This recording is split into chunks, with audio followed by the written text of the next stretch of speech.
Здравейте, добре дошли. След като миналия месец разгледахме причините за избухването на Първата световна война, този месец ще разгледаме самата война и, което е по-важно, как тя доведе до революция и до въстания. Говорим за Първата световна война, която някои хора по това време наричат войната, която ще сложи край на всички войни. Или голямата война, както често се наричат по това време. Тя също се описва като първата съвременна индустриална война. Може би биха могли да се изкажат твърдения, че Американската гражданска война е първата индустриална война, но със сигурност това е първия път, когато Европа вижда истинските ужаси на съвременното индустриално клане. Резултатът от това е позиционната война, която се превръща в характеристика на военните действия на Западния фронт.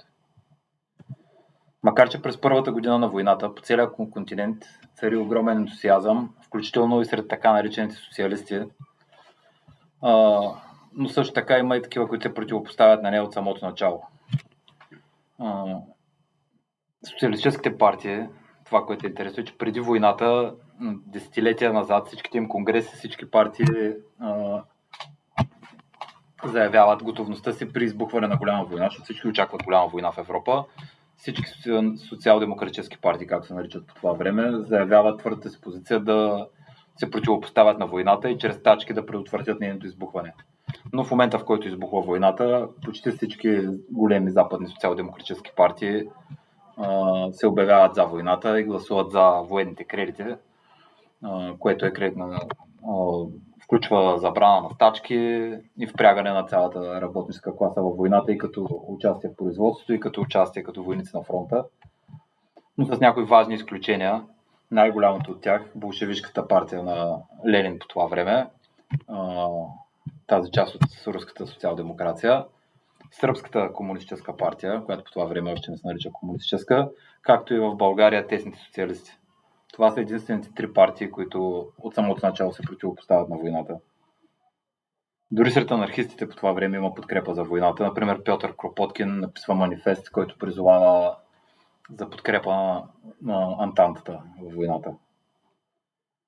В същото време в страните, които не са засегнати от войната, като Италия, комунистите не са изправени пред такива предизвикателства и се успяват лесно да запазят своите антивойни позиции. През 1915 година социалистите, които се противопоставят на войната, провеждат конференция в град Цимервалд в Швейцария. На нея присъстват около 40 делегати от 11 държави. Водят се спорове относно позициите спрямо войната, като някои от тях се противопоставят на войната просто от пацифистски съображения, но в крайна сметка надделява тази фракция, която настоява за открита революционна борба. Но за да се върнем към войната, германският план е първо да се нанесе поражение на французите на запад, преди да се обърнат срещу Русия. Това е така наречения план Шлифен, който Германия цели бърза война на запад, за да може да изкара Франция от войната и да насочи всичките сили на изток. Но това е предвидено да стане за 6 седмици, мисля, но естествено, както вече знаем, не успява да се случи толкова бързо и войната там стига до паритет и до позиционна война. Но в момента, в който се опита да осъществи този план, германската армия, за да стигне до Франция, иска разрешение от Белгия да премине през територията, което не получава и обявява война. Съответно, 80% от германската армия се прехвърля на Западния фронт, а останалата на източния, за да се защити от евентуални руски атаки. И именно инвазията на Белгия принуждава или служи като претекст на Великобритания да се включва в войната, тъй като неутралитетът на Белгия е гарантиран от Великобритания. И германската армия напредва бързо през Белгия, разгромява белгийските, британските и френските сили, но е спряна преди да успее да достигне Париж и достига до положението на паритет, което споменах по-рано. Още първата година на войната, 1914 година, около 2 милиона мъже загиват на Западния фронт, като 1/3 от тях са германци, а останалите са от съюзническите войски. И двете страни са изтощени от първите битки, започват да изграждат отбранителни позиции, като германският престолонаследник казва на един американски журналист още тогава: загубихме войната, но тя ще продължи още дълго, въпреки това тя вече е загубена. Тъй като и двете страни са твърдо укрепени в отбранителни позиции и въоръжени с модерно оръжие като тежки картечници, атаката става повече или по-малко невъзможна. Но това не спира генерали от двете страни да се опитват да правят периодично опити за атаки. Така нареченото излизане на окопите и пресичането на ничията земя води до сблъсък с вражеската бодлива тел и картечниците, което води до безброй жертви. За целия период на войната на Западния фронт загиват 4 милиона войници, което представлява около 40% от общо 10 милиона военни жертви на войната. Въпреки различните настъпления, организирани както от германското, така и от съюзническото върховно командване, фронтовата линия по същество остава статична през следващите 4 години от войната. На Балканския фронт обаче нещата са малко по-динамични. Там австрийците, които са разположили най-добрите си войски в руския сектор на фронта, първоначално са разгромени неочаквано от сръбската армия, като и двете страни във войната се опитват да спечелят благоразположението на България в този момент. Британското предложение предвижда Гърция да отстъпи Кавала, а Румъния да ни върне Южна Добруджа. За съжаление на британците, те не се консултирали с тези държави преди да не направят тези обещания и съответно те отказват категорично. А германското контрпредложение е обещанието на България да получи земи в Сръбска Македония и Румъния. Но разбира се, земи се отстъпват само от победителите, а през 1915 година изглежда, че централните сили са в подем. Германия, разочарована от липсата на напредък на Запад, дебаркира войски на полуостров Галиополи в опит да извади Турция от войната. Разочарован от липсата на напредък на Запад насочва вниманието на изток и започва да печели важни битки, а съюзниците дебаркират на Галиполи и се опитват да извадят Турция от войната. Но за тях всичко се развива катастрофално зле. Тази 8-месечна операция отнема живота на близо 140 000 мъже и се превръща в огромен провал за съюзниците. Това довежда до отстраняването от поста на първия лорд на Адмиралтейството и инициатор на плана Уинстън Чърчил, който по-късно ще стане министър-председател на Великобритания по време на Втората световна война. Също тези събития водят и до издигането на Мустафа Кемал, който става по-късно известен като Ататюрк и ще стане първият президент на Република Турция. Това, заедно с германските обещания и победите на изток, е достатъчно да убеди България да се включи в войната на страната на централните сили. И включването на България вече накланя везните в полза на централните сили на Балканите. Сърбия е разгромена и е разделена на две между Австро-Унгария и България, като в българската зона на Сърбия се провеждат масови изселвания, интерниране, лагери, принудителен труд, което някои историци описват като геноцид. В същото време в Русия нещата се развиват по малко по-различен начин. Докато на Западния фронт няма движение, към края на 1916 година в Русия фронт се движи напред-назад, като руските жертви, убити и ранени, вече са достигнали 5 милиона души. През март 1917 година, което е февруари по стария стил, царя заповядва на войниците да стрелят по демонстрациите на жени, които протестират за хляб. Войниците отказват и 3 дни по-късно Николай е принуден да абдикира, с което слага край на 3 века Романово управление. Той ще бъде първият монарх, който ще падне, но краят на войната ще доведе до падането на кралете в цяла Европа. След царя следват германския кайзер и австрийския император, а през 1923 и турския султанат ще бъде премахнат. Общо над 30 монарси, повечето от които крале на малки държави в рамките на Германската империя, ще загубят троновете си. Първата голяма стачка от това, което ще стане известно като февруарската революция в Русия, се състои на 3 март, когато работниците от фабриката Путилов, който е най-големия промишлен обект в Петроград, прекратяват работа. Към тях на 8 марта се присъединяват и демонстрантки по повод Международния ден на жената, протестиращи срещу разпределянето на храна на дажби. Тези жени се отправят към други фабрики, за да разпространят стачката. На 9 март 250 000 работници са в стачка, а 200 000 протестират по улиците. Заповедта на царя да се стреля по демонстрантите и там кара войниците от гарнизона в Петроград да се присъединят към протестите. Това вече е краят на стария режим. Новата Русия първоначално трябва да бъде ръководена от временно правителство, сформирано от Старата дума. В заводите обаче работниците имат други планове. Във всички големи предприятия в Петроград са създадени съвети. Първоначално те не се противопоставят на новото правителство, но с разрастването им се развива това, което по-късно ще стане известно като ситуацията на двойна власт, при което временното правителство все още се контролира военните и международните отношения, но работниците чрез своите съвети управляват ежедневното функциониране на страната. Но такава ситуация на двойна власт не може да продължи дълго. Основната причина за революцията е войната и нейното въздействие върху заплатите и цените на хранителните продукти. Временното правителство остава ангажирано с войната, но обикновените трудещи се хора искат тя да приключи. В тези работнически съвети влизат представители на най-различни леви партии и организации.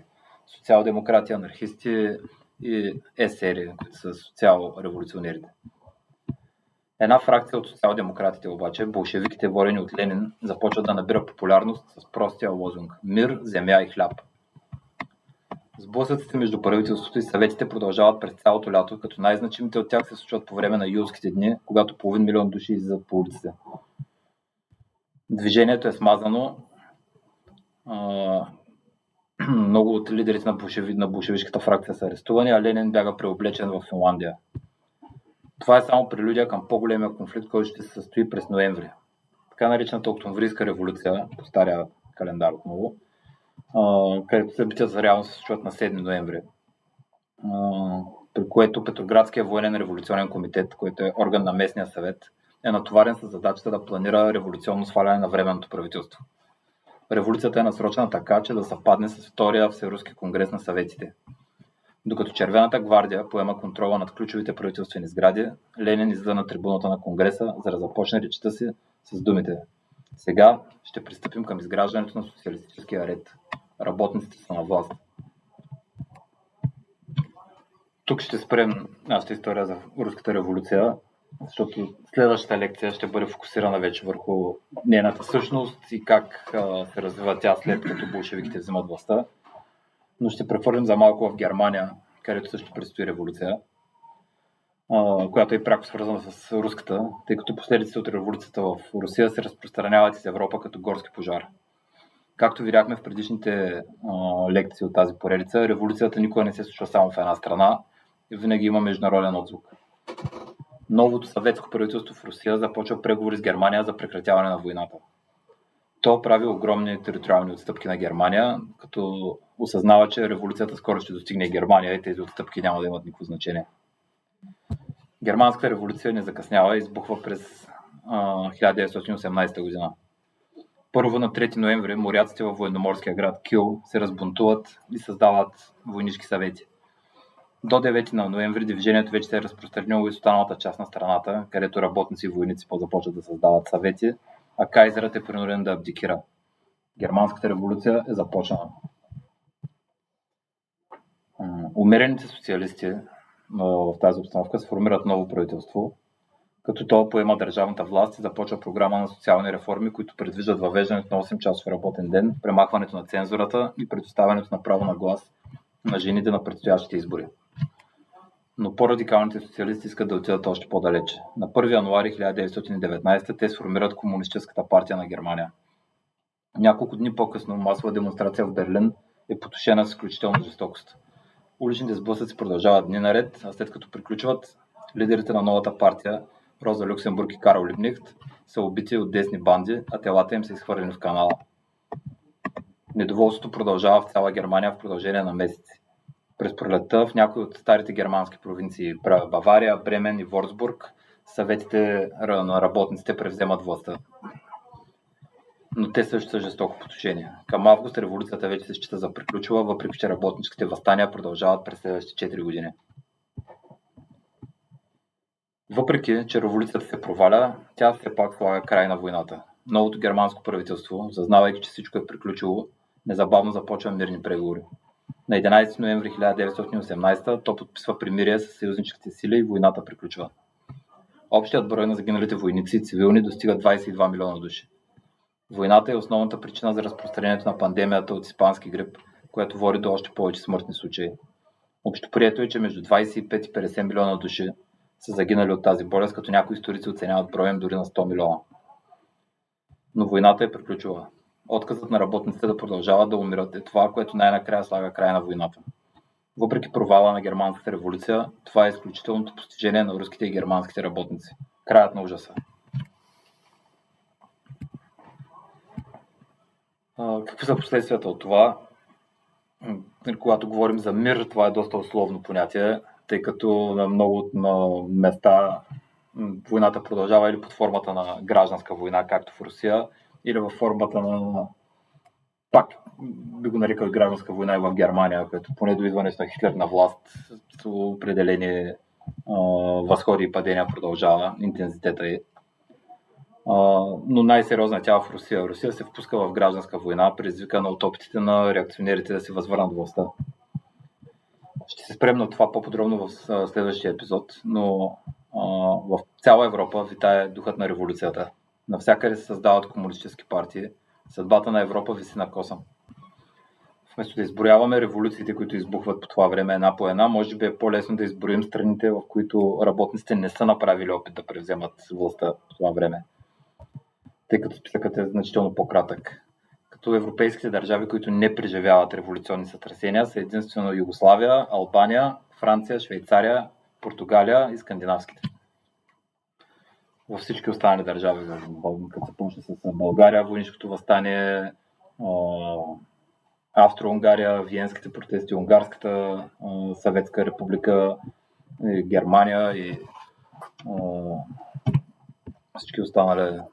С разпадането на Хабсбургската монархия в Австро-Унгария империята се разделя на съставните й кралства, като същевременно е създадена Чехословакия, а южните славянски провинции се отделят, за да се присъединят към новосъздадената Югославия. В Будапеща комунистическата партия взима властта, но я задържа само за по-малко от 4 месеца. Тук в Българията монархията оцелява, но едва. Тъй като в армията избухват масирани бунтове и цар Фердинанд е принуден да абдикира в полза на сина си. След войната Османската империя е разчленена, а мирните планове предвиждат създаването на осакатена турска държава с големи териториални загуби в полза на Гърция и на новата държава Армения. Това води до още 4 години на война, преди да бъде създадена новата турска република и да бъде премахнат султанатът. След 623 години Османската империя престава да съществува. Дори в Великобритания, една от победителките във войната, ерата на империята наближава края си. Въпреки че британците ще задържат Индия до Втората световна война, вече се появяват първите признаци на разпад. Египет и Ирландия, или поне по-голямата част от Ирландия, ще се отцепят точно по това време. Планът на Чърчил да изпрати британски войници да се сражават срещу Русия е изоставен поради мащабни бунтове в армията. Войниците изискват незабавна демобилизация и отхвърлят идеята да бъдат изпратени да участват в още една война. Същевременно в фабриките цари масивно недоволство. През 1919 поради стачки са изгубени над 34 милиона работни дни. Дори полицията обявява стачка. В крайна сметка движението е овладяно чрез икономически отстъпки и сътрудничеството на профсъюзите с държавата, за да се спре заплахата от революция. Южна Европа също преживява мащабни въстания.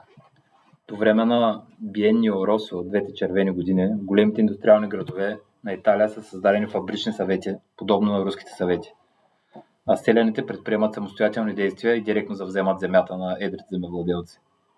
Движението достига своя връх в края на лятото на 1920 година, когато в отговор на блокадите от страна на работодателите, 500 милион въоръжени металурзи и други работници превземат работници места и окупират фабриките. В Испания се състои масивна обща стачка в Каталуния, водена от анархистския профсъюз CNT. Този профсъюз е отбелязал огромен растеж през годината след войната, като броят на членовете му се увеличава десетократно, до почти 1 милион. Когато стачката започва да се разпространява и в други райони на Испания, изглежда, че има реална възможност по-реформистко-социалистическите профсъюзи да се присъединят, правителството отстъпва. И така Испания става първата страна в света, която закрепва в закон 8-часовия работен ден. А на стачкуващите са изплатени всички заплати за изгубените дни по време на стачката. Тези събития не се ограничават само до Европа. В Аржентина избухва масивна революционна стачка. В САЩ се наблюдава стачна вълна, в която участват над 20% от всички работници на страната. Дори в далечния Китай, краят на войната предизвиква масова вълна от стачки. Работническите вълнения в Китай продължават през цялото десетилетие на 1920 година. Революционната вълна продължава до началото на 20-те години, но с оглед на миналото може да се каже, че събитията в Германия са нейният връх, а провалът им техния крах. Така днес очертахме общата картина на войната и революционните събития около нея. Следващия месец планираме да разгледаме по-подробно Руската революция и да видим как се развива това историческо събитие. Първият случай, в който работническата класа сама взима властта. Благодаря.